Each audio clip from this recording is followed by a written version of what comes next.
Asante I sana. am excited to hear what the Lord will speak to us through you throughout the week. Asante sana. God be magnified. Amen. Asante. Amen. Amen. Well, we've come to the end of our conversation for today as we began this conversation on understanding salvation, which is the topic for the week. Justification has been the conversation for today. I hope you have actually been persuaded that if Christ has justified you, there is now no condemnation. No longer continue walking in the guilt of your past, because Jesus paid it all, and now all to him you owe. Do not take yourself again to chains and to bondage, trying to break this and breaking the other, because in Christ Jesus the curse was broken. Well, tomorrow we continue this conversation. We'll be looking at sanctification. That will be the conversation that we'll be looking at tomorrow, and looking forward to it. After this, I urge you, kindly do not switch off, because join me again for Motivation Monday Live, as we'll be talking about upskill to upscale. Yes, how can you take advantage of you actually growing in skill in order that you may grow in whatever arena God has placed you in? Really looking forward to that conversation. We'll also be live on YouTube for that, and so do join us. Before I go, a reminder that we continue bringing you programs like this because we have partners, men and women like you, that join us in prayer and through financial support. Would you consider being one of them? Send an SMS with the word partner to 20316 and somebody will get back to you. May the Lord cause you to know and to be persuaded that he who the Son sets free is free indeed. See you tomorrow. Amen.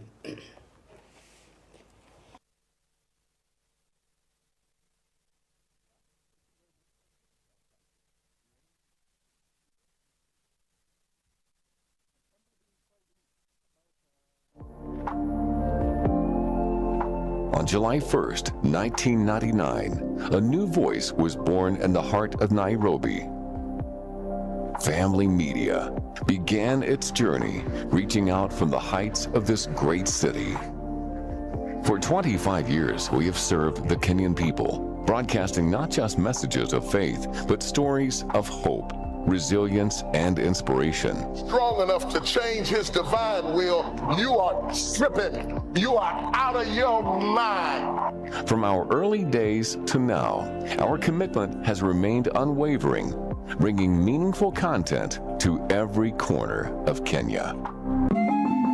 Though Kenya is a Christian nation, we faced challenges as advertisers favored neutral stations.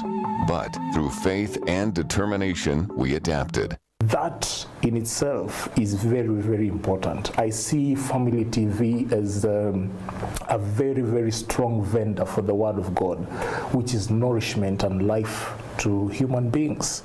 And for that matter, just for that, I feel like I have to be part and parcel of that God's agenda.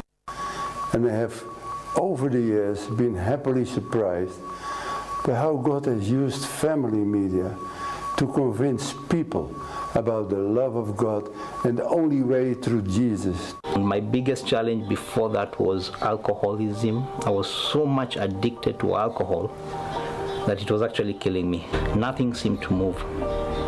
And at that moment, through Family TV and through that program on Road Parsley, I accepted Christ without anybody there.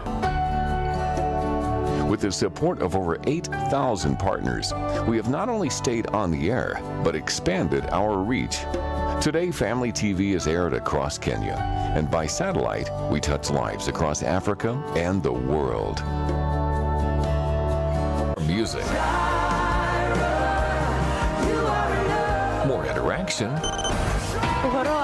Our radio presence is equally strong, with Family Radio now broadcasting in 6 cities across Kenya, and the launch of Radio 316, streaming Christian music worldwide. And now, every Friday, experience the best of Kenyan worship.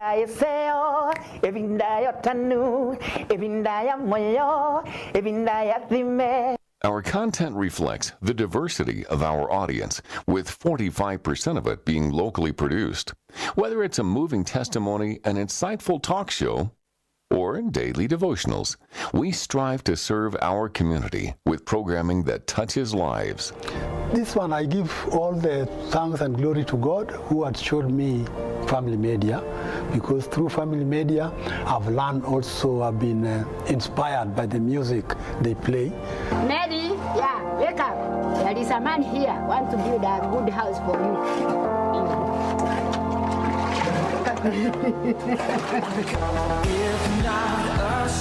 Our CRR initiative, Building Hope, has been actively collecting funds in partnerships with organizations like Habitat for Humanity to build houses, as well as collaborating with Kenya Food Banking and many others to support those in need. Hata jana sikukula. Hii naona hii itanisukuma kama siku 3 hivi. Ikiisha sijui itafanya nini. We have fed over 1,000 vulnerable families, which consist like 600 people each family. We're here today as Family Media at the Mukuru Kwa Ruben slums, joining these beautiful young mothers at the Hope for Teenage Mothers home, celebrating a very special day. What's your name?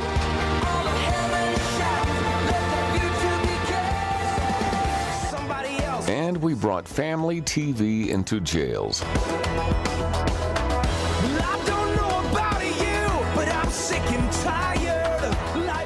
The media landscape in Kenya is evolving rapidly, with social media changing the game and advertisements dwindling. Many big stations are struggling, but we see these challenges as opportunities. We recognize the significant change between now and 25 years ago. Back then, the Communication Authority had to persuade investors to venture into the media industry. Today, the challenge lies in being noticed and surviving amidst the overwhelming flood of information. To continue our mission and survive amidst these challenging times while recognizing the need for growth and adaptation, we must embrace change without losing our identity to secure our future.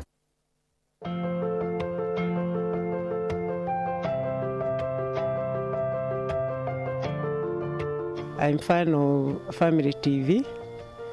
I support Family TV.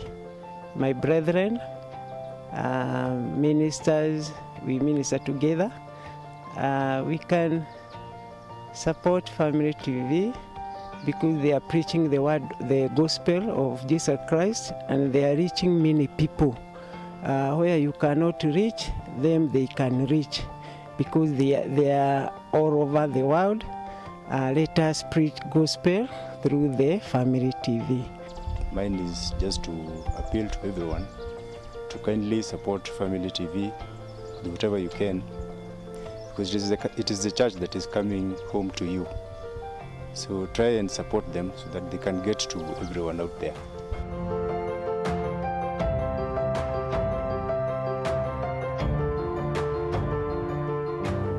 Tomorrow on This Is My Story. Munanitanga hii jina Kangai why? Akanijibu wakati nilikoonjeka nikiwa 7 months nilikuwa nimekufa, lakini mamangu akakataa, sijakufa bado. Pauline shares a compelling testimony of how the Lord has transformed her life. Kichwa ilikuwa inafunguliwa, inafungwa. Hiyo ndio nilimwambia nikujie. Nasikianga unakujianga mtu. Sasa mimi nikujie because my mama anatezeka. That's on This Is My Story tomorrow at 9:30 p.m.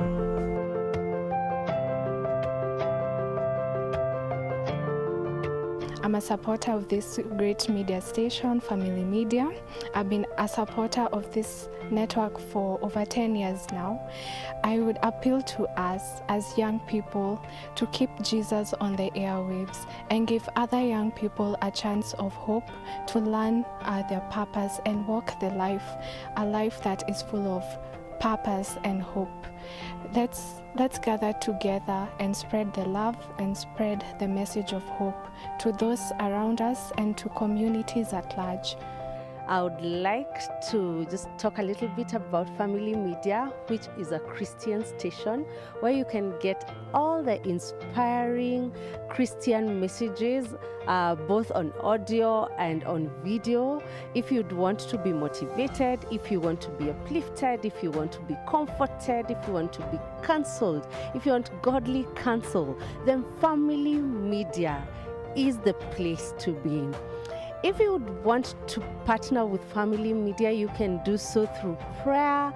We need all your prayers, and prayers go a long way, but you can also do so by contributing. If you give of your money, then you will keep Family Media on the air, and together. And today I've come to tell you, you need to be part of the partners of Family Media and Family TV. As it's all said, each and every small amount that you give goes a long way in making sure that Jesus is kept on the airwaves. So it's my appeal to you as we've started on, not only for the older guys, but also for us young people. We need to be on board, help Jesus be kept on the airwaves. We make sure that we give, that small, don't need to have a lot. The 100, the small amount that you have, each and every, I think the consistent giving is what makes it come a long way. So kindly, I would ask of you is keep on watching even Family Media, Family TV, the radio station, and make sure that we enable them to keep even reaching more and more people as they call, Christ called to us to make people known all over the world, and that is what I'm sure Family Media helps us attain. We may not be able to go out there and make the different shows that they do, but when we are able to give out to them, they're able to do that mile, go where we cannot go, and make sure that Christ is known.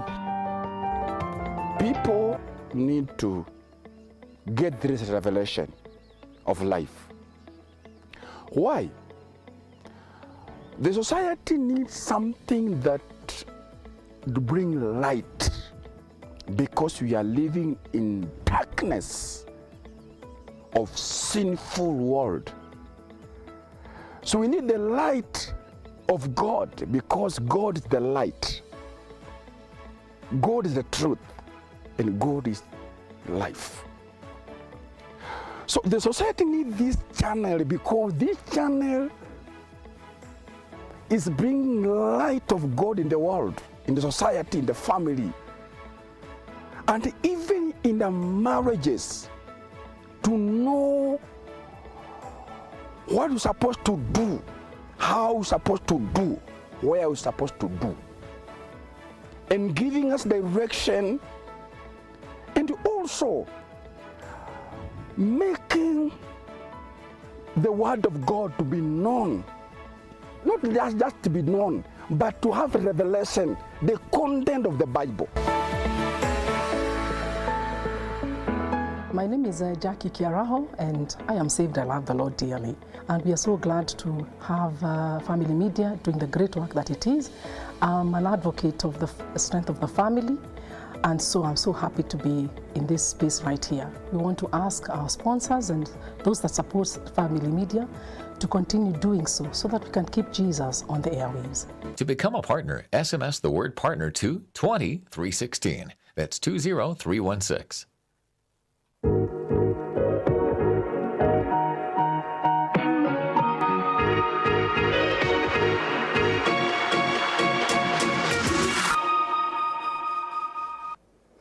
Good morning to you. Welcome to Motivation Monday, where we bring you challenging conversations and inspiring stories. Here at Motivation Monday, we like to challenge you to be better.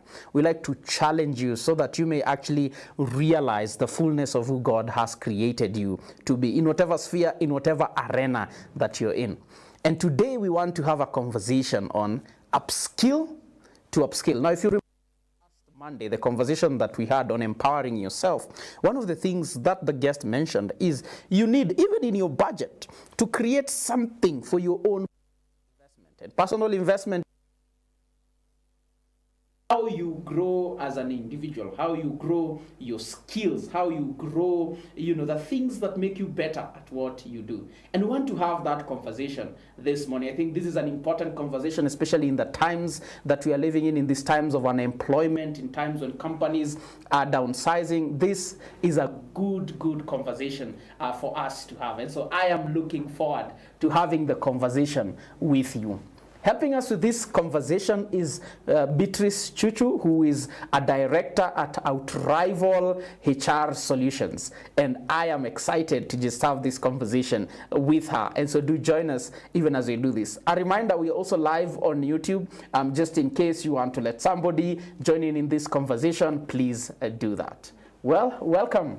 Thank you. Yeah, I know I have made a bit of a rough introduction. Yes. And so please let me allow you the honor of introducing yourself well to us. Thank you very much. As you've said, my name is Beatrice Chuchu. I'm a HR practitioner running an organization called Outrival HR Solutions. Yeah. So in Outrival, what we do is we work with organizations to ensure that they do the right things in matters of human resource. Okay. That is, we help in talent acquisition, that is recruitment. You know, it's a hassle to some people. Yeah. We get you the right people because we're experts in that area. We also do learning and development. We structure the human resource department. Some people actually operate without any HR. That's you know, true. they just do things and think it's something that you can easily do. So we come in and ensure that you do it the right thing. Considering that there is the best practice and also it's an area that is governed by law. So we come in and ensure that you do it well, you recruit people well, you have the right documentations, people are engaged correctly, contracting. Yeah. And also when someone starts a business, you're looking at making profit or having an impact in the field you are in. So when you bring in people, you want them to help you to do that. As well as an employee, I want also to achieve my personal goals, to grow, to become. So we come in there to help both of you to work together because it's a relationship, which is a formal relationship. So every party has to do it right. I understand what I'm supposed to do as an employee. As an employee, you are clear on what is expected of me. Then we work together. So we help you to monitor that journey. So at the end of it all, the employer and the employee achieve. So that is exactly what we do. Okay. Yes. Now, there are some spaces where HR people are not appreciated people. Why do you think this bile with HR people came from? There are people who, the HR in the organization is not the most lovable person. Why do you think that is? Okay, I think that is how it used to be. And we say about personnel management, we're just looking at people like machines. But we've moved from that now. Okay. We appreciate that you're a human being. We have to work with you. We don't have to monitor you like a gadget. No, we bring in the human aspect innate. And actually we have conversations. We are not like prefects. When you treat us like police, like prefects, you're going to fear us. But the moment you appreciate that we're there to work with you to achieve what you're supposed to achieve, especially being an employee. And looking as an employer, as someone who has given you a place or a platform to an enabler so that you can become, then you realize we are not bad. We actually work with you and we want you to succeed. Yes. All right. Yeah. Now, you've mentioned that one of the things that you do is talent acquisition. Yes. Maybe I want us to begin that conversation there. When you have done recruitment for companies, what would you say some of the qualities that have stood out so that you can make a decision to, hey, I think we need to get this person and maybe not somebody else? You know what, the one thing that is very interesting when it's in talent acquisition and sometimes also disappointing because you can advertise a position and people come and when you listen to them, they're not sure of what they're talking about. Yes, someone has been in school, someone has done something, but they're not keen because we are in a world that is very dynamic. So you need to be very clear, especially if it's a position, what exactly are they looking for? What skills are they looking at?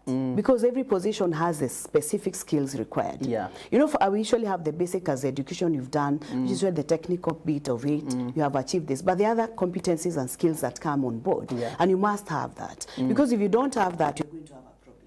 For example, even these days, you're looking at people who can easily critically think, thinking critically. We'll ask you a question that, because we've already looked at your CV, we can see what you have done. So we're not just going to be just basic on that. We want to understand basically or in depth. Are you able to think? Are you able to apply? Because the world we are in is about application. So I go to class, I learn, I come and apply. So we'll ask you questions that are purely application, making you think. So if you come and you're able to internalize and think through and give us a solution, then you cannot go ahead. Because employers are looking for solution makers or solution bringers, not someone who's just coming because you have a paper. So I'll ask you a question that because I want you to bring a solution on board. So you should be someone who is able to think through, should be able to to apply the specific things that you have learned so that we're able to see it. Don't just assume I've done a degree in, for example, I've done HR. Yeah. Then I'll ask you a question relating to that, and I want you to bring the application bit, not just the theory. Theory doesn't work in workplace. Yes. It's the application of that application theory. of that theory. Because theory is just knowing something. But I want to see how that knowledge can be put into practice. So explain to us how that can happen. Yeah. So you can be a sharp person, but if you're not able to relate the workplace and what is done, then and what you have done, then you cannot go anywhere. And the other thing is this assumption, because I've come from school, I'm good. But can you keep getting to understand what happens? Because you'll agree with me that at school we learn a lot of theoretical things. That's true. But when you get to working place, it's like a learning place. It's true. So you need to actually try to understand, even as you are finishing campus, colleges, what exactly happens in an organization. What skills is an organization looking for? So that when you get those skills, you're able even to present yourself in a better way. Yeah, yes. And you raise a good point, because I think one of the sad things that has that is sad to see is when you see, you know, somebody saying, I went to school, I got a first class, 5 years later, I've not gotten a job. Yes. And the assumption that we have is, all I need is a good grade. But you're saying the good grade is good. Yes. But beyond the good grade, the employer is not looking at your paper. Yes. We don't sign a contract with an employer when we are going to school. After I finish, I bring you the paper, you give me the job. No. The employer is looking for what you're offering them. Yes, what you're offering. So that is why it's very important, not just to, even, you know, for example, that example you've given, someone has not been getting a job, because there's something they're looking at. I can give an example. I met a young person who was buying wood somewhere. And this person tells me, I finished BCom and I'm doing here. So I asked the person, so how long have you been this number of years? I asked him, have you considered even getting a job that is not paid, internship, to volunteer somewhere, so that you get skills? No, no, I have a degree. And, you know, and we really argued. And I'm telling him from a perspective of a HR who is practicing. And I'm telling him, get this opportunity, get into the company without, so that you can get to understand what happens. That's true. Utilize your training, get skills required so that you can become. But the person is saying, no. Give me 50,000, I cannot start. I cannot. I'm telling him, please get intern first.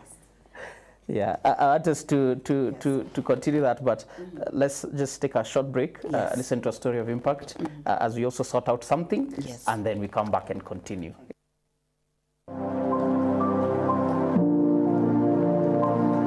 I would like to give a personal testimony of Family TV.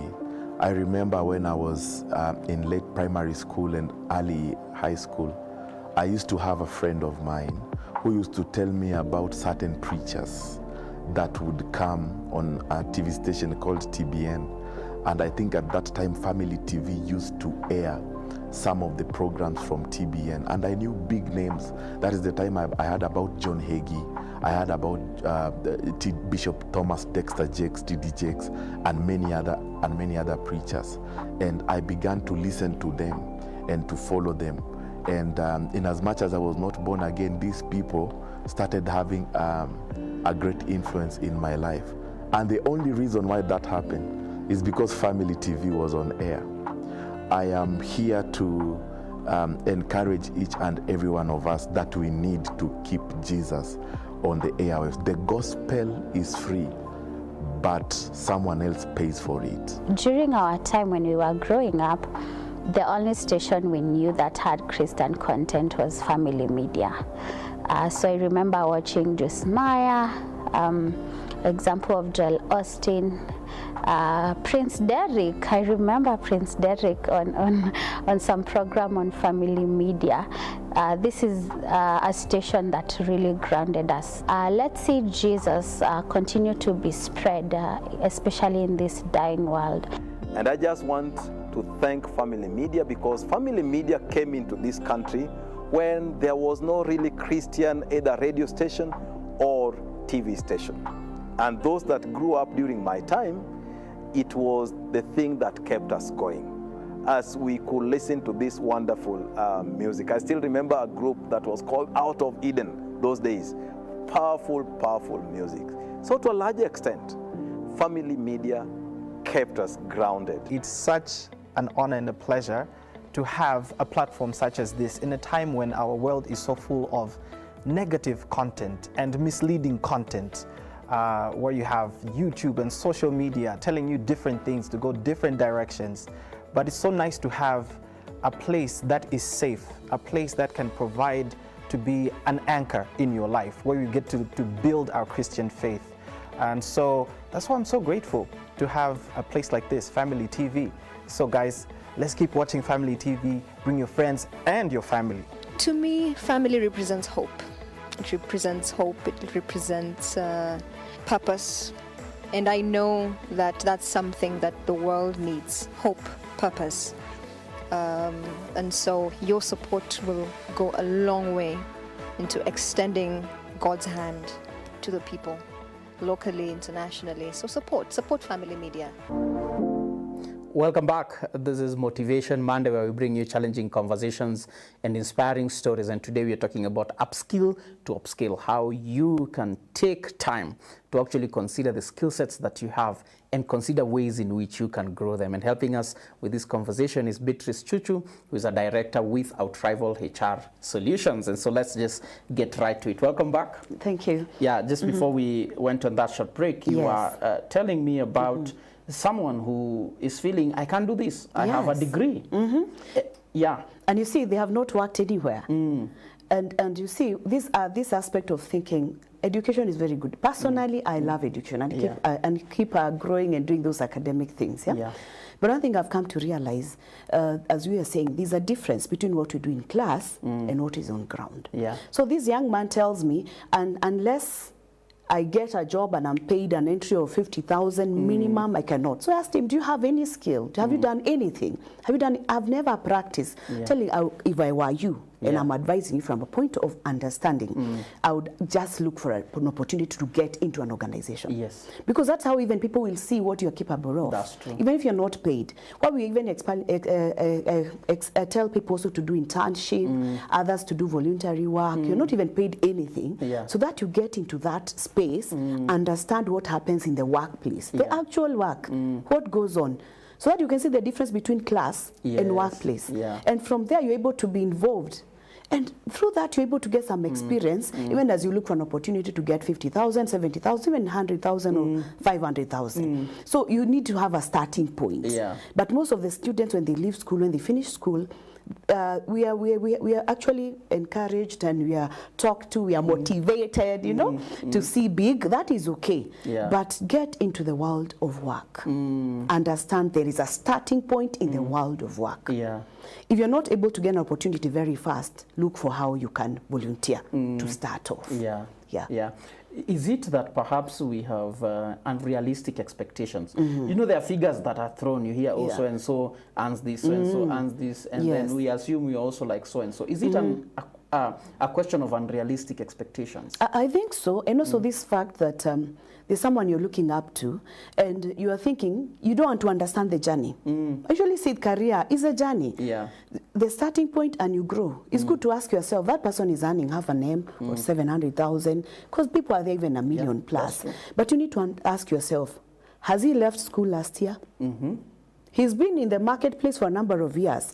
It's good to just to understand the journey someone walks before you reach there. So you come up with a lot of expectation. Even most of us, when we left school, you're looking at, you know, I'll go get a job, you know, next year I'll have a car and all that, because my friend did it. Maybe they got an opportunity very fast and they were able to grow very fast. And those opportunities are not there all the time for everyone to pick. That's true. So you need to be realistic. And agree yourself to grow from one level to another. I'll enter here, I'll grow. And you know, if you enter, it's purely on you. Usually see even these people that are given jobs by people, you know, there are people who are really connected and they get an opportunity. But once you get in there, it's purely on you.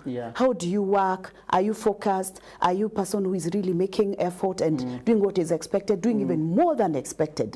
If you do that, definitely you rise faster. But if you're just a lazy person, you get in, definitely you will remain somewhere. So those expectations, they need to be managed. But sometimes it's because people are not listening, or they don't have information. Either they are not listening or they don't have information. Yes. And, you know, thank God that we have this conversation this morning, so no one can feign ignorance. Yes. Now, so there's one side which somebody finishes school and they have this expectation and this sense of entitlement. I am entitled to a job because I have a paper. Okay? But then you have now somebody that has entered the organization. Now, the other entitlement that I foresee is I am entitled to upskill. I am entitled to grow, to be promoted. Yes. By just virtue, I am here and it's been a number of years. Speak into that as well. You know, that's a very good question. You know, when you get into an organization, you're given the entry. And as I said, it's you. But for you to grow and become and be promoted, there are many things that you need to learn. Because you get in, first of all, you understand the basics. And for you to go to the other level, there are things that are in the other level that are not where you are. I usually say in such a situation, what you need to do is if Pastor Mokaya want to go to become a CFO, for example, Chief Finance Officer, and right now you are a junior accountant, you need to ask yourself, for me to be a Chief Finance Officer or a CFO, what does a CFO has I don't have? Look at that gap. Analyze that gap. The CFO has this number of experiences. CFO has done other papers which I have not done. They have become professional in very many areas. There are things they are doing I'm not able to do right now where I am. So what you should do is to work towards there. And for you to work towards that, then you need maybe to do more papers. You need to be more qualified in professional papers. Maybe some certifications that he has, you don't have. You need to do that. You need also to gain this experience. There are some jobs, if you're given now as a junior accountant to be a CFO, you not make it. Because you don't have the experience. You've not gone through the whole process of accounting and finance to understand what happens in such a situation. So it's not automatic that when I get into a job, I'll just be promoted. There is more to work. First of all, to do what you expected to do. And usually say when you do what is expected to do, it's just 100%. You're supposed to reach here, you've reached. So you've not done anything extra. So can you aim at doing extra? Can you aim at learning more? Get to understand what someone else can do. Other people stick on what we call the job description. In HR, we have job description, and you go to an organization, we have to give you that. It lists what you're supposed to do. And people keep complaining about this other statement, employers add any other job that will be assigned ahead from time to time. A very common Even me, I don't statement. like it. I know you don't like it, but you know something, that statement has a lot of weight. When it becomes every time, then it becomes your duty. Now that one we question. But from time to time, you can get something that someone else is doing, which is not in line with what you do, and it gives you an opportunity to learn. So don't just say this is not in my JD. All the time I don't want to do anything. How will you grow? And maybe your supervisor is giving you that to see, can you be able to become, to stretch yourself and become better. So there is a lot for you to do, more in experience, learning, and also going back to books or going back to learning. You know, learning continues as long as we live. New things are coming, new processes are being coming, systems are coming up. We have AI right now. There's so many things that are happening that make us not to remain there. If you remain there, I'm telling you, you'll be a complainer, because what will happen? Someone else will come in, they'll start doing, they'll start learning, they'll become better, they'll be promoted and leave you, and you start complaining. I came there, he came the other day, he's gotten a promotion. They're not seeing me. But what are you doing? You have to do something. Yes. So it's not just because you have been here, then you're entitled to this. No. Now, you have mentioned an important thing. Yes. From time to time. Let's get back to that conversation. Yes. One of the things that I've found to be a big hindrance to us joyfully taking, you know, tasks that are given to us from time to time is because we are saying, if it is not coming with a compensation, why should I do it? I know. From a HR perspective, how are we supposed to view it? Because I'm thinking, this is what I am paid for. Okay. Now you're giving me something else, extra, and you're not paying me for it. Why should I do it? Let me tell you something. You know, when it's supposed to be paid, it's when it fully becomes your role. But if it's not your role and you're requested to do something, then you should not be paid. But I want to say something that employees always miss. When an employer has given you an opportunity, it's not just about money. There is experience you're getting. That's true. There is knowledge you're getting.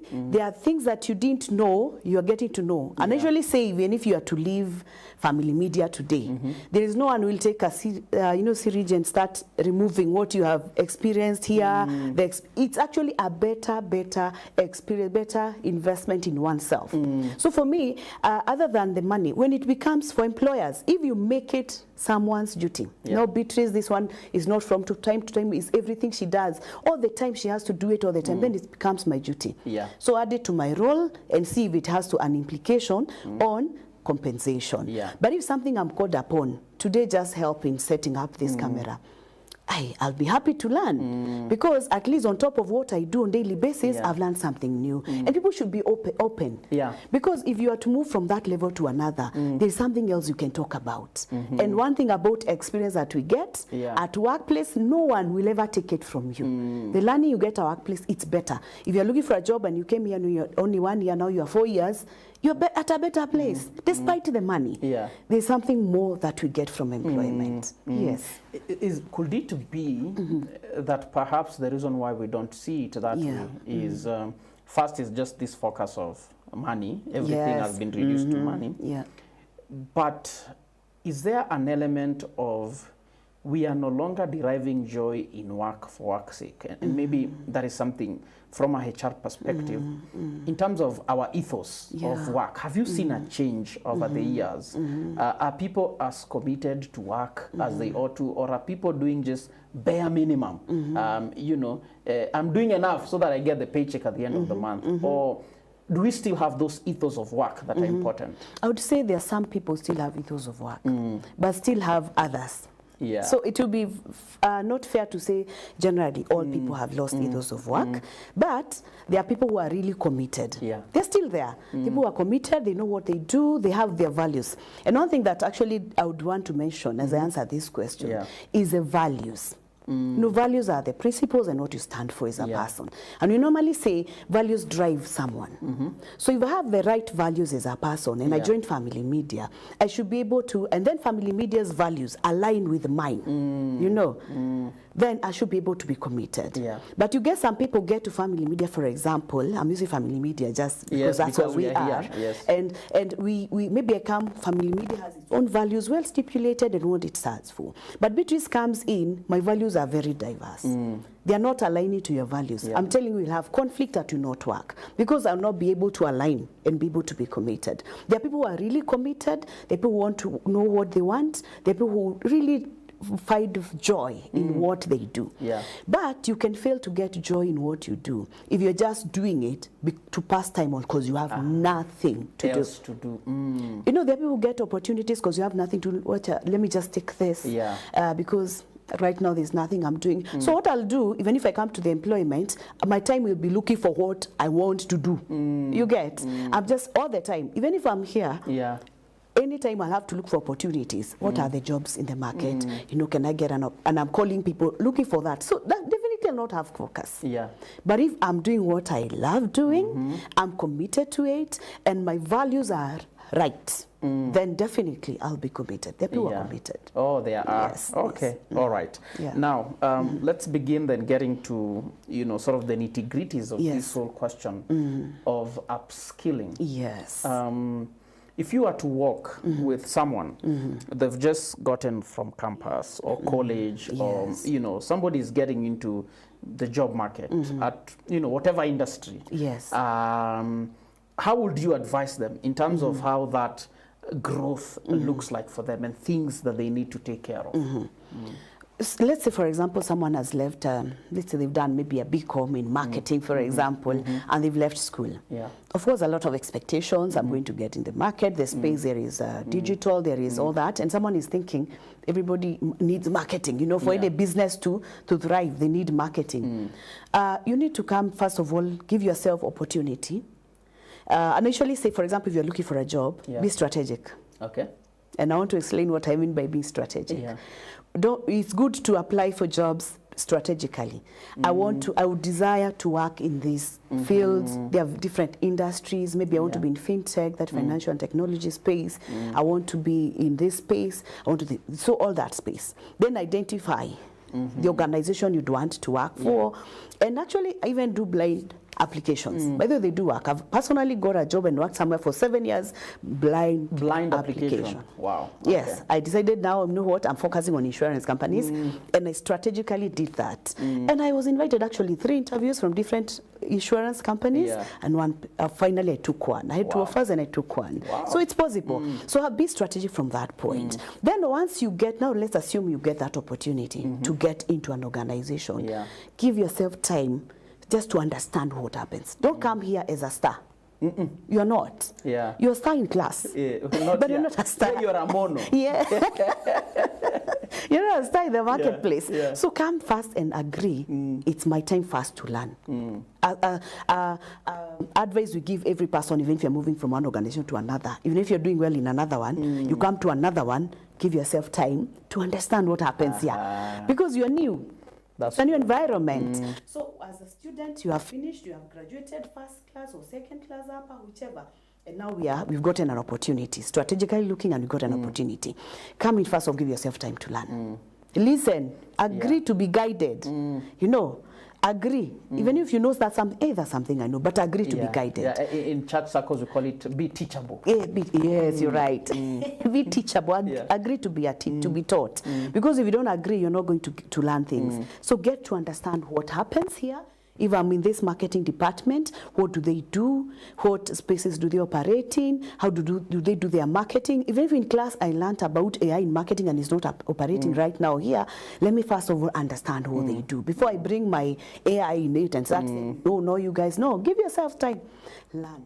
So once you know what happens, you've already gotten your grip and you're able to say, okay, now I know. Now start asking yourself, can I bring a difference? How can I bring a difference? So you can start now proposing something. What if we did this? What if we did this? You know, if you have someone ask you such question, even if they don't agree with you, they see you are thinking. And if it's put off, don't mind. You continue doing. Next time in a forum or in a meeting, just I was thinking, what if we do this in marketing? What if we try this in marketing? How can it work? Okay, fine. Again, as you look at all that, there are gaps you're seeing yourself not having. There are things they're doing and you don't know. Now you ask yourself, okay, there's something they're doing here. I didn't learn it in school. I need to learn. That is a skill I need to develop. There's a way they are reaching out to their customers, and that one, it was not in class. So get even to ask people. People these days share information. People will tell you this is how it's done, this is how I learned it, or can this be learned in school? Learn. Get to understand those. Agree to learn. You know, do those skills, have them, be a person that is proactive. You must do this and you didn't know, ask. It doesn't hurt to ask, because you can go to a workplace and you give an opportunity or something to do and you don't know because you are new in it. And someone thinking that you know, ask. So but work with people. does not give us, then you need to ask. They don't give you this. You look foolish when you ask, so we don't ask. No, you should. In the current marketplace, we're looking for people who can ask. Be proactive. You know, someone who is reactive, do a mistake, then you say, you know, I didn't know how to do it. How did that cup break? I didn't know how to handle it. But you had an opportunity to ask. It's a new cup to you, Beatrice. Please ask how it's handled. It makes you better. So I would say enter, get to know what happens, see the gaps you have, see opportunities where you can let your word be felt. You know, don't keep quiet. Because sometimes people just keep quiet and you know it's a new place. No, don't be like all over. But of course, when there's an opportunity, you can propose in a way of asking. You know what I'm saying? In a way of asking, what if we did this? I was thinking, you know, I was looking at this and I was thinking, you know, like that. People will actually get to be interested to you and try to see, okay, he has a point. And then with that, as you grow and if opportunities will present themselves, you've been in a place for some time, there's internal adverts, there's people, they're asking for this and you can do. give it a shot. Yeah. You never know. And because you have given yourself space to learn, you may be able to rise. And also opportunities arise in organizations, which are from the organization says we are looking for this person. You may not, even if it's not advertised, if you're doing well, you've been asking, you've actually grown, people will see you and they'll point at you and you'll get opportunities. So allow yourself to grow within the organization. Don't just sit and expect it to happen. Yeah. Yes. And so maybe in a minute, because I want us to listen to a clip, there's something you've mentioned, you know, the asking questions and all, that sort of puts you on the forefront, for lack of a better word. And so is it possible that sometimes, maybe we'll continue with the conversation on the other side of the clip, that there's a personality element to ourselves that can hinder our growth, so that it's not that I don't know, but people don't know that I know. Yes. Does that happen sometimes? And how will they know if you don't say? Yeah. We'll discuss about the personality, because one thing I've come to realize, personally, I'm a very introverted person. But when I'm talking like this, you may not think so. But I'm a very introverted person. But I cannot decide that. I cannot agree that to hinder me from being heard. Okay. It has to reach a point where I know this, and I have to. And that is how we grow. When you start, you'll fear. You'll feel like you're intimidated, but you need to work at yourself. You know, psychology tells us you can work at yourself. You know, the mirror, you know, betrays is something you know. Today you'll have to speak about it. Yeah. And you practice in how you're going to put it, the nice words you'll use. Work on yourself. When you do it once, you will continue doing it. Finally, it will be easy. Don't let your personality pull you down. Wow. Yeah. Okay. All right. Now, I want us to listen to a clip on, you know, again, a perception of doing things, you know, how we are to approach work, but in this case, the work, for example, that we do here at Family Media. You can even see your work as, I am just laying bricks, or you could actually see the big picture. I am building a cathedral, and that is what I want us to listen to. And so please do send us and continue to send us your comments, feedback, or even questions. 20316 is our SMS line. 0786 316 316 is our WhatsApp line. See you after this clip.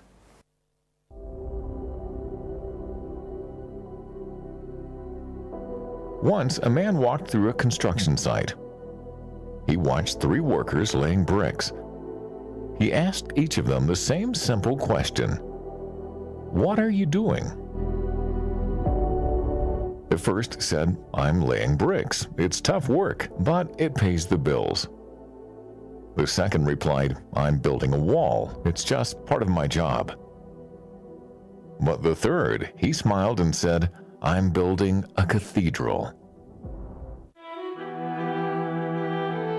At Family Media, we understand this story. We're not just laying bricks either. We are building a place of hope, a place where faith is restored, where children learn God's love, where stories of transformation go out 24/7. We are building a cathedral through media.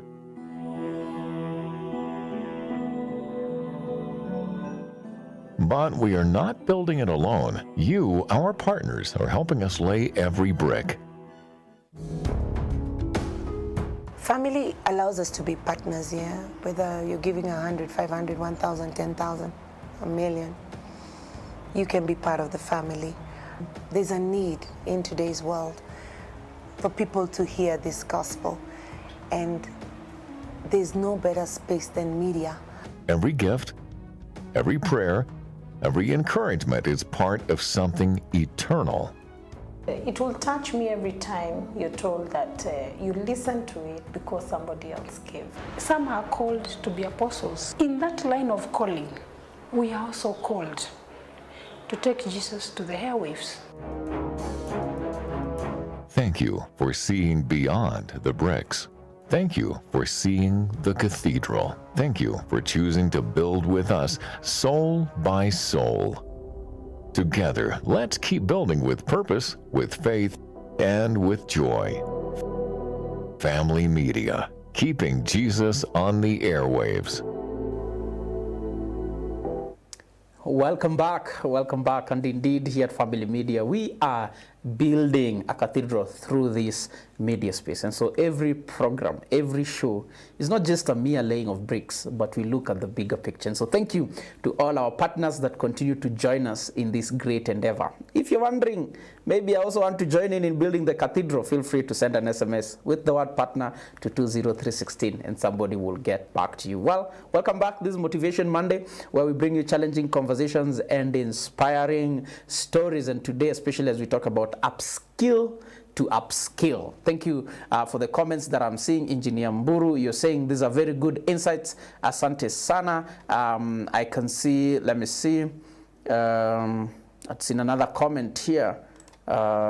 Yes, somebody saying, good morning. This is a very important and challenging conversation.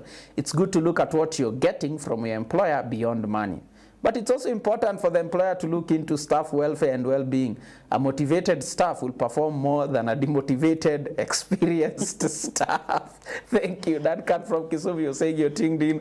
Thank you very much. Maybe you could respond to that and then we could get to the other conversation. Yeah, I agree. You know, I love that comment because I think it's important for an employer not to think, to just to look at one side. Yeah. And that becomes a mistake. When someone just thinks, and I'm employing you just to deliver and I'm not taking care of you. Yeah. It's a two-side, it's a two-way side thing. Yeah. You win, I win. Because when I come in, I'm not just coming in to deliver what you have, but I also want to grow myself. That's true. So look at all those aspects. And that's why we talk about environment of work. How is it? Are people free? Are people given time to give their opinions? Are they also taken care of? All those things, depending on what the employer can afford. Because there are some employers can afford so many things, medical covers and such things. Others, they may not afford that. But have you given us a climate whereby we can easily communicate, we can even air our views in the right way, we can be able to be taken care of if I'm sick, following the right procedures, I can be able to go to hospital and be able to come back to work in case I've lost someone. How do you take that? You know, are you concerned about it? Because those are small things that matter to us. True. Maybe I've lost a parent, a child, or even a spouse, someone close to me, and maybe I've gone for my funeral and you're really, your concern is when will she come back? You know, I've lost a loved one. You should also show concern on your ability. So agree with what she is saying. It's important to do your best, and money is not everything. Because you give me money, but maybe the environment is too bad. And we even usually say that people don't even leave employers most of the time, or they leave the supervisors. Maybe the person they who leave is the leaders. The leaders. The leader there is just, they don't leave the company, they leave the leaders. So there are all those dynamics, make the environment favorable for me to deliver.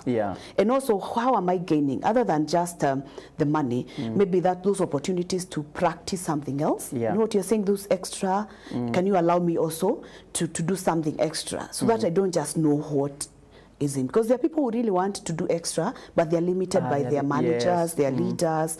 It's not the other way when people don't want to do. But there are people who are very aggressive, ambitious, and they want to become, and they want to be given opportunity to do something. Allow me also to do it, so that I can also benefit from that. So that it's not a one-sided thing. Okay. Somebody else is asking, what about where you're given other tasks and you fail to deliver on your main duty? You know, that is a mistake, because you shouldn't actually be given other works, then they overlook your main duty. Because that tells me then there is a mismatch. Does it mean this any other work is too much than my duties? Because this any other work should not be more than what I'm supposed to do. It's an additional something that should not actually disrupt what I'm doing. And again here, that's when you come back to what you're talking about before you took a break, whereby you were saying that some people, their personality make them just keep quiet.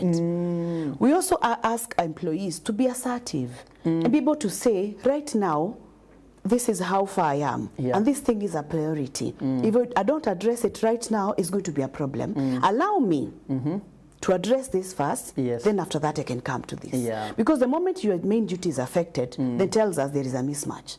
These are any others become like your main duty. No, that is a mistake. It should not be like that.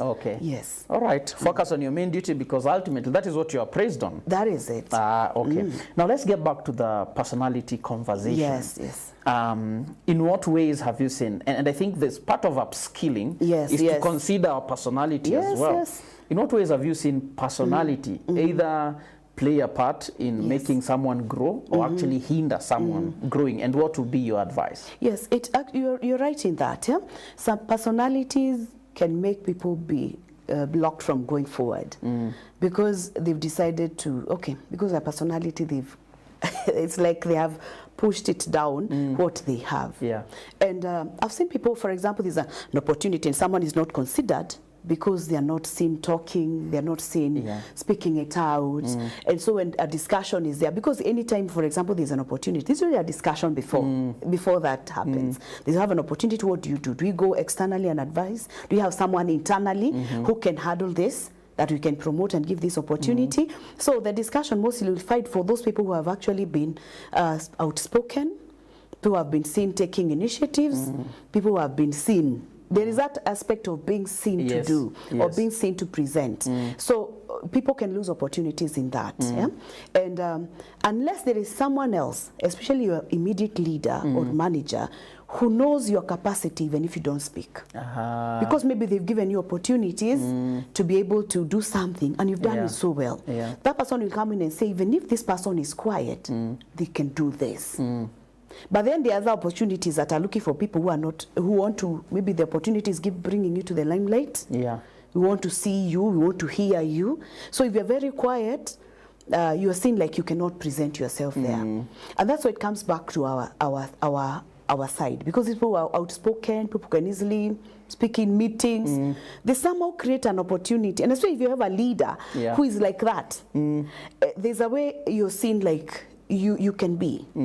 But if you have a leader of the other personality, and this is why the personality balance is important. A leader, I've worked in HR, I've worked with leaders who are very quiet. And even when it comes to recruitment, even in an interview room, you'll see they're looking for those people who seem to be like them. Sometimes it's not a really good thing. You need also to open up for these other people because they have strengths that you need within your business. That's true. So if you get to a person who is looking for such a person as themselves, it can block you. Unless your manager comes and say, no, even if she does not talk much, this person has capability. And they have done 1, 2, 3. So there's evidence to support that. So you need also to work on yourself. Don't agree just to keep inside and don't speak. As I was saying, I had a problem when I started my career and worked in one of the NGOs, and you could go for a meeting and I don't say something because of my nature of being a quiet person. And the Africa director who I was reporting to was really tough on me. To me, I don't like the way you keep quiet in a meeting. I want to hear your voice. So next time there's a conversation, I want to hear. And I learned from him. I learned, yes, Beatrice, here, you may lose opportunities because of, and from that time, I don't keep quiet in a meeting. I have to give a point, I have to contribute where I must, and that one has made me different, actually. As I tell you, I'm an in-person, completely indoor person. I find joy in being alone and all that, but in the workplace space, that one will hinder me from moving. So through that, I've gotten opportunities because of now I can speak, I can be able to explain, even in boards, you know, you are called and to be a part of our board member, you know, because of such. Because now people have seen what is in you. So that is critical. Let's work on it. Don't let it, and again, if you are this person who is really hyper, also know that that one doesn't always occur. Know the context. Yes, like the work culture. Yes, know the context, the culture, so that you don't just shout all the time. You may lose an opportunity again because of that. Balance it. You're a hyper person, but you know this time, it's time to compose myself. You know, the people who come in the morning, they're really happy. You know, hi, Pastor Mokaya, you know, how was your weekend? The others will just come, good morning, and they pass. Those are different people. But get to understand the culture also. Because you can thrive or it can pull you down. All right. I like that. I think somebody here is saying, I wish the so-called Gen Z could hear this. We have a generation that is money focused. It comes with very high demands based on their papers. What they fail to understand is that experience is the bargaining power. They should take one step at a time. I think there's a question. What should employers do to motivate staff to work beyond what they earn? Is it possible to make staff feel appreciated without necessarily increasing their salaries? I want to say something about that. Gen Z, the expectations are very fast and they want to move very fast and they want to rise. But imagine, there's something that I want to answer the second question together with Gen Z. Engagement. We talk about employee engagement. Employee engagement is making these people align with you completely as an employer. Let them understand what you're doing. Let them understand where you're going. Consult them. And usually say consulting them doesn't mean you have to do whatever they're saying. But you'll pick things there that will help you run well. And you'll be able to let these people feel involved in your business. They feel like we also own it. They don't own it, but you've created an environment where you involve them so much that you have conversations, continuous communication, and they feel I'm part of this business. They will get that buy-in from them. People will actually do something even without you paying anything extra. If they feel I'm part of this, I'm benefiting from knowing what is happening, I'm understanding the market trends and everything because of being here, I'm involved in and the business plan, where are we going, I know the challenges we are facing as a business, it's very clear to us, and this even what we call staff briefs, maybe quarterly tell us how far are we. If we made a loss, let us know. If we made a profit, let us know. Where are we heading? All those things, and you involve me. Staff engagement is very strong. And I feel like I also am part of this business. You know, the way you feel like I belong. That is very critical for a business. And that person, even if they'll understand when there's no money to increase, and you'll be able to communicate it. Sometimes we keep quiet like such a thing is not expected. If you keep quiet like such a thing is not, people will not be happy. They'll be disgruntled. But if people understand why we cannot get an increase this year, is because we look at our picture. Even before you tell us, we've already seen, and we know we cannot get this. But if we and the time we get something, please also give us something. Let us work together. Allow people to be part of the business. So they don't own it per se, but they are part of it. You know what is happening, what is expected, and I'm telling you, if people buy in. You're going to move far. Great. Maybe as we gear towards a conclusion. And it's something somebody's also asking that I want to ask. In this dynamic, in this current dynamic, tech-driven and tech-driven world, what are the key skills required for success and impact in the spaces that we occupy as young professionals? Considering also the rise of AI. What are some of those things that you have noticed? These are important skills for somebody to consider, even as we bring this to a close. Wow, time is up. Now, when you think about the space we are in, the tech space, tech space has come to enhance the marketplace, and I always say it's not not really moving people out of it, but it's enhancing it, and it's actually in a way disrupting how we do things, and it's good to appreciate that, so that you can also see. I need to understand more. For example, if it's matters of data analytics, you need to understand, because now we have to go, even HR, we've agreed to go the data analytics way.